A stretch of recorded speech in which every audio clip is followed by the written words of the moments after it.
Olá, sejam bem-vindos ao canal DeFi Moeda Mundial. Aqui é o professor Fernando Lopes, advogado e programador especializado em finanças descentralizadas. E no nosso canal nós falamos sobre temas relacionados à nova economia, tokenização, finanças descentralizadas, criptoativos de forma geral, CBDCs e também sobre moeda mundial, um assunto pouco conhecido, mas muito importante aí no atual contexto das discussões econômicas. Mas o assunto de hoje é Drex, especificamente a declaração do novo presidente do Banco Central de que a Drex não seria uma CBDC. Vamos analisar essa declaração e eu quero ser bem técnico neste vídeo. Eu vou evitar fazer comentários de natureza política. Possivelmente vou gravar um outro para falar especificamente sobre problemas de comunicação do governo em relação à Drex. Mas nesse vídeo vamos ser técnicos, por quê? Porque é fundamental que antes da gente apresentar uma crítica ou até mesmo um elogio, nós precisamos entender de fato, né, o que está acontecendo. E essa declaração do presidente do Banco Central, ela é muito interessante, porque o próprio coordenador do projeto sempre nunca negou que a Drex seria uma CBDC. E agora chega um novo presidente e fala: Drex não é uma CBDC, e nós temos em matérias no Cointelegraph. Como que a gente deve analisar essa declaração? Bem, antes de tudo, a gente não tem como falar sobre Drex sem que nós tenhamos alguns pressupostos bem sedimentados. E eu quero trabalhar isso neste vídeo, para que todos fiquem na mesma página. Então, a primeira questão é de fundamental importância que você saiba quais são as formas de dinheiro, efetivamente, que existem hoje na economia, daquilo que a gente pode considerar moeda de curso forçado. Bem, nós temos o papel moeda, certo? Que você com certeza conhece, o papel e as moedas metálicas, que são emitidos pelo Banco Central. Esse é um detalhe muito importante, tá? O papel, quem emite o papel, moeda, é o Banco Central. A Casa da Moeda, ela fabrica, certo? Mas a emissão é um ato jurídico e exclusivo do Banco Central, certo? Estamos falando de papel, moeda e moeda metálica. Qual que é o outro tipo de moeda? O outro tipo é a chamada moeda escritural. Essa moeda escritural, detalhe também de extrema importância, é a maior parte da moeda hoje na economia, a moeda escritural. E essa moeda, ela já é digital, certo? Então nós já temos hoje moeda digital, hoje há muitos anos, né? Que é a chamada moeda escritural. E o que é a moeda escritural? É basicamente um empréstimo de uma parte dos depósitos à vista. Os bancos com carteira comercial, eles podem emprestar uma parte dos depósitos à vista, mediante o recolhimento de uma fração desses depósitos no Banco Central. Então, você faz um depósito na instituição financeira, essa instituição financeira, esse depósito que está em conta corrente, que você vê ali, né, no seu saldo, esse depósito pode ser emprestado. Então, o banco ele tem que depositar uma fração, esse percentual de recolhimento é fixado pelo Banco Central, de modo a evitar uma expansão da base monetária ilimitada. Mas o que é importante a gente entender aqui? Que a moeda escritural, ela não é emitida pelo Banco Central, ela é emitida pelos bancos com carteira comercial. No nosso livro Guia Jurídico da Tokenização, inclusive, a gente apresenta o balanço, como que fica.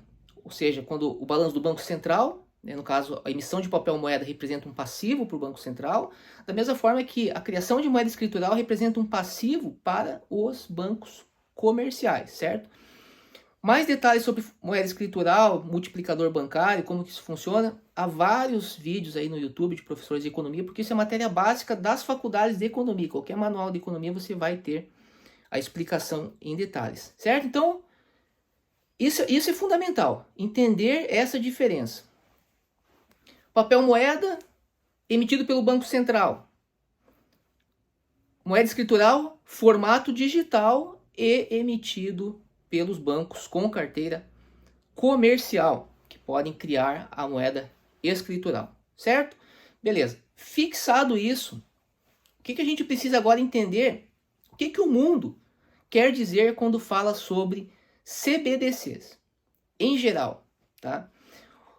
Quando se fala em CBDC, ou seja, moeda, né, digital emitida pelos bancos centrais, geralmente você está falando de uma moeda na versão digital emitida pelo Banco Central.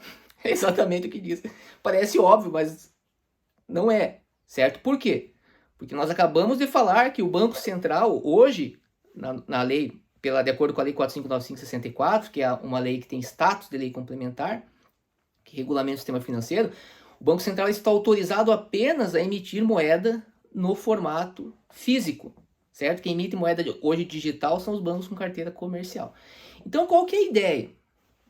Por exemplo, a presidente do Banco Central Europeu, ela já cogitou, tá? Não estou dizendo que isso é um objetivo, mas ela já cogitou no próprio Banco Central, em vez de eu ter, por exemplo, a moeda escritural, que é criada pelos bancos comerciais, o próprio Banco Central seria o responsável pela emissão de toda a moeda no formato digital. Então, eu acabaria, por exemplo, com a dependência dos bancos comerciais na criação da moeda escritural.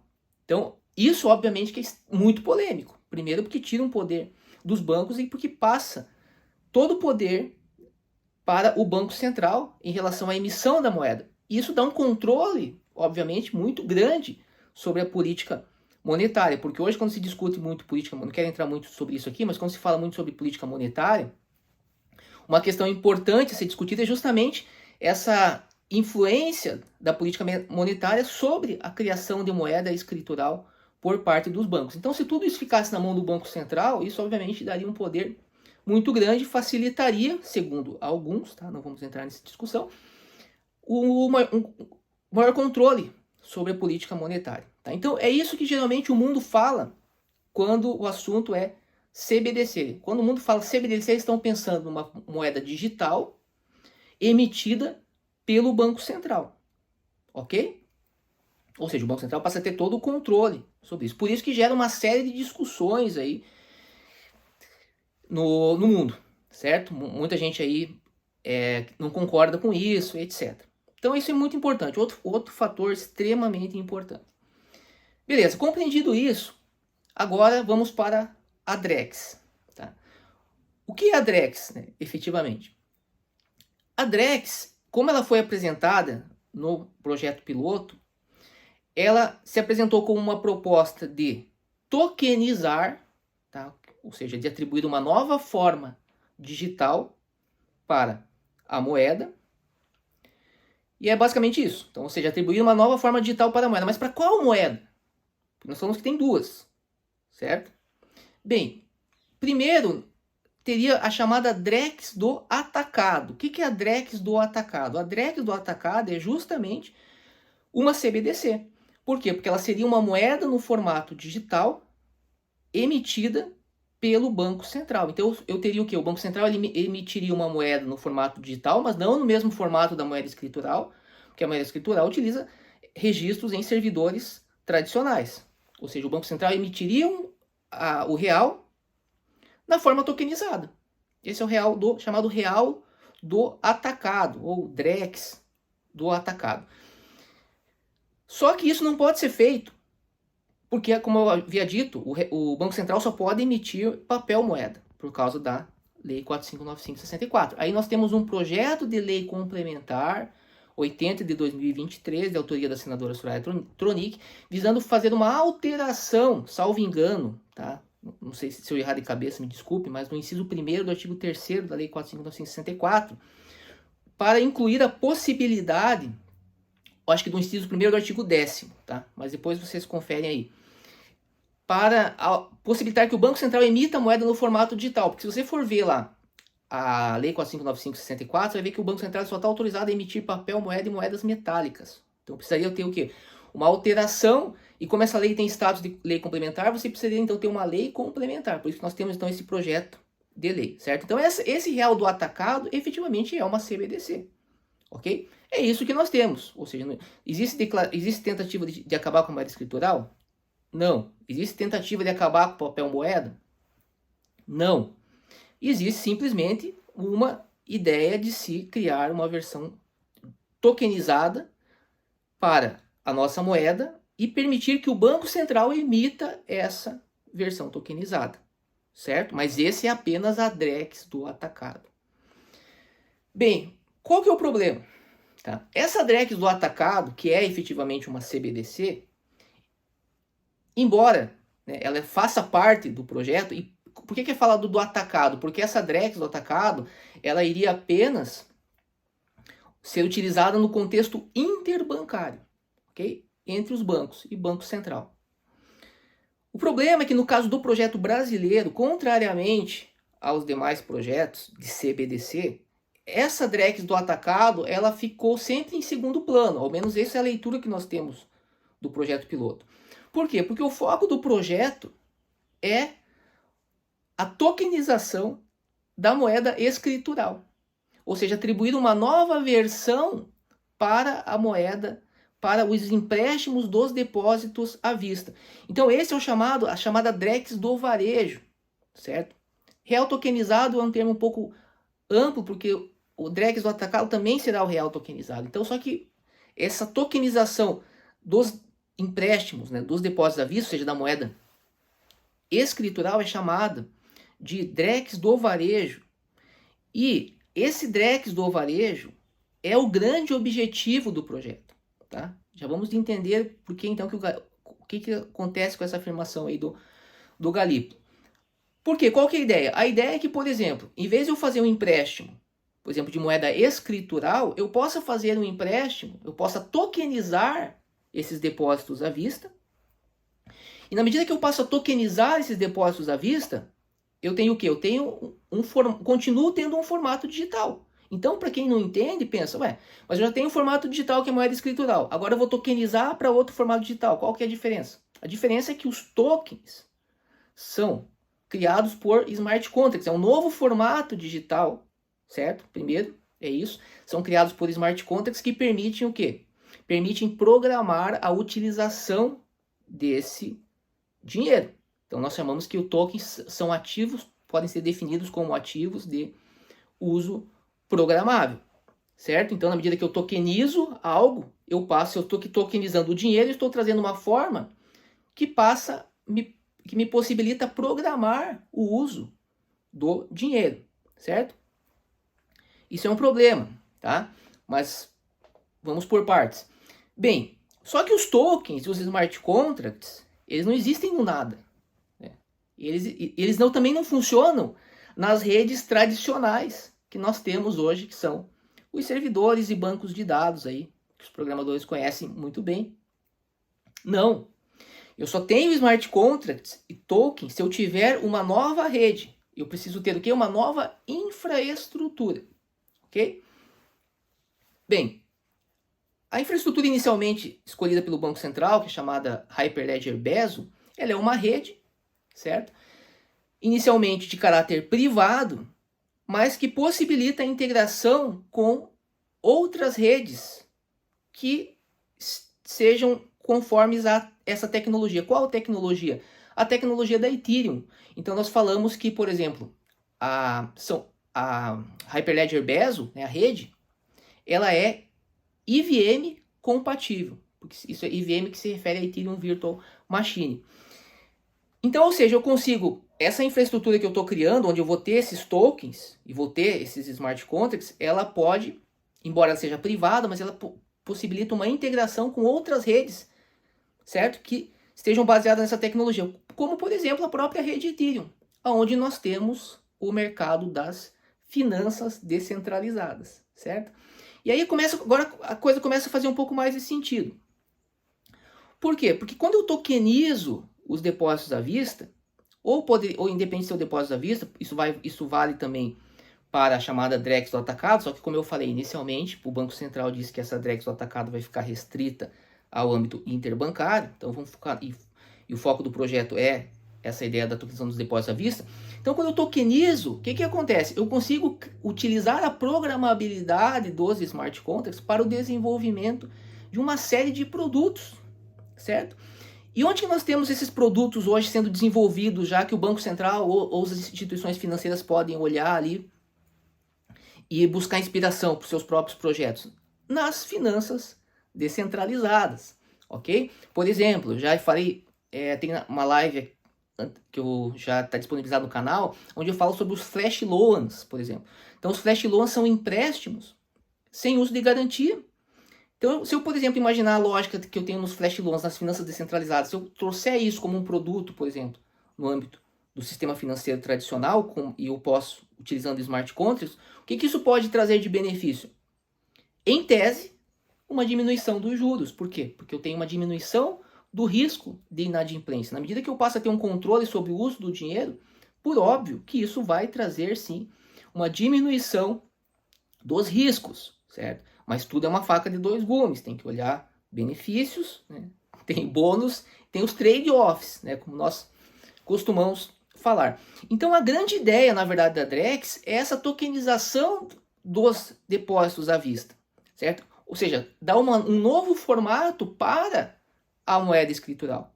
Por isso que o Banco Central fala, por exemplo, que a Drex não vai ser um novo tipo de real, um novo real, porque de fato ela não é.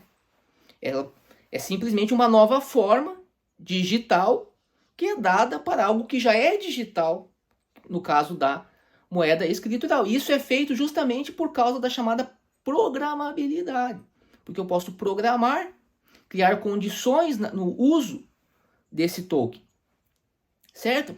Então, quando o Galípolo ele fala que a Drex não é uma CBDC, com toda certeza, isso eu espero, tá? Porque embora ele seja novo do Banco Central, não podemos assumir que o presidente do Banco Central não conhece a Drex, o projeto Drex. Embora isso seja possível, porque envolve conhecimentos na parte de tecnologia, que ele não é obrigado a ter, certo?